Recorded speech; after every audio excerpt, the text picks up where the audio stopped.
राधे राधे, जय श्री कृष्णा। आशा है आप सभी लोग कुशल मंगल होंगे। मेरे चैनल सरल विधि सरल उपाय में आप सभी का स्वागत है। मेरा ये वीडियो उन सुहागिन महिलाओं के लिए है जो कि प्रतिदिन पूजा पाठ करती हैं, लेकिन कुछ विशेष बातों का वो ध्यान नहीं रखती हैं और ना ही उस विशेष बातों पर ध्यान देती हैं। संतान की दीर्घायु, पति के दीर्घायु और स्वस्थ रहने के लिए, घर की सुख समृद्धि के लिए सुहागिन महिलाओं को पूजा करते समय कुछ बातों का विशेष रूप से ध्यान में रखना चाहिए। शास्त्रों में लिखा है कि हर स्त्री, हर महिला घर की लक्ष्मी होती है। एक स्त्री किसी की माँ होती है, किसी की बहन होती है और किसी की बेटी होती है, किसी की पत्नी होती है। पत्नी सिर्फ पत्नी ही नहीं होती है, पत्नी के आगे धर्म पत्नी लगाया गया है। सुहागिन महिलाएं अपने पति की धर्म पत्नी होती हैं और वो धर्म पत्नी पूरे घर परिवार में समानता बनाकर और घर संजोकर रखती हैं। सभी स्त्रियों को धर्म के प्रति, पूजा पाठ के प्रति विशेष आस्था होनी चाहिए। तो आइए जानें ऐसी कौन सी विशेष बातें हैं जो सुहागिन स्त्रियों को ज़रूर ध्यान रखना चाहिए। हमारी इस वीडियो को आप सब अंत तक ज़रूर देखें।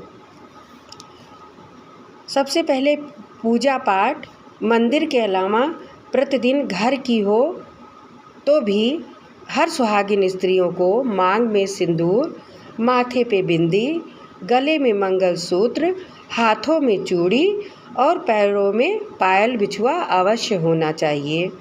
बहुत सारी आधुनिक युग की स्त्रियां सिंदूर बिंदी लगाना आवश्यक नहीं समझती हैं, लेकिन उनको इस बात का बिल्कुल भी आभास नहीं है।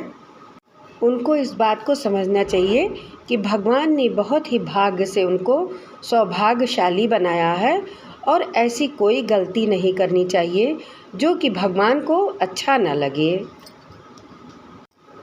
इसलिए हर सुहागिन स्त्री को पूर्ण श्रृंगार के साथ ही पूजा पाठ करनी चाहिए। प्रातः हर स्त्री अपने बाल नहीं संवार सकती है, लेकिन मांग में सिंदूर तो लगा ही सकती है। और कोई कोई दिन ऐसा होता है जिस दिन सिंदूर नहीं लगाना चाहिए, तो आप उसके एक दिन पहले भर मांग सिंदूर लगा लीजिए, जो कि एक दिन पहले लगाने पर भी दूसरे दिन वैसा का वैसा ही रहेगा। और दूसरी विशेष बात यह है कि देखिए, सुबह के समय स्नान करने के बाद हर इंसान, हर व्यक्ति साफ़ सुथरा वस्त्र पहनता है, लेकिन संध्या के समय बहुत लोग कम वस्त्र बदलना चाहते हैं। अगर जो आप स्वस्थ हैं, स्वस्थ भले हैं, तो आप स्नान करने के बाद ही संध्या का पूजन करिए। अगर जो अस्वस्थ हैं तो आप स्नान न करिए, लेकिन अपने गंदे वस्त्र को उतार कर, जो कि आप पूरे दिन पहन रखे हैं, उन वस्त्रों को उतार कर दूसरा साफ़ सुथरा वस्त्र धारण करके ही संध्या का पूजा करिए। तीसरी आवश्यक बात यह है कि अगर आप मासिक धर्म में हैं यानी अशुद्ध हैं, तो आप 5 दिन के बाद ही बाल धुलकर स्नान करने पर, पूर्ण रूप से शुद्ध होने पर ही पूजा करिए। आप इस बात की चिंता बिल्कुल नहीं करिए कि आप मासिक धर्म के समय पूजा पाठ नहीं कर पा रही हैं। मासिक धर्म एक प्राकृतिक प्रक्रिया है, यानी प्राकृतिक नियम है जिसको भगवान ने ही बनाया है।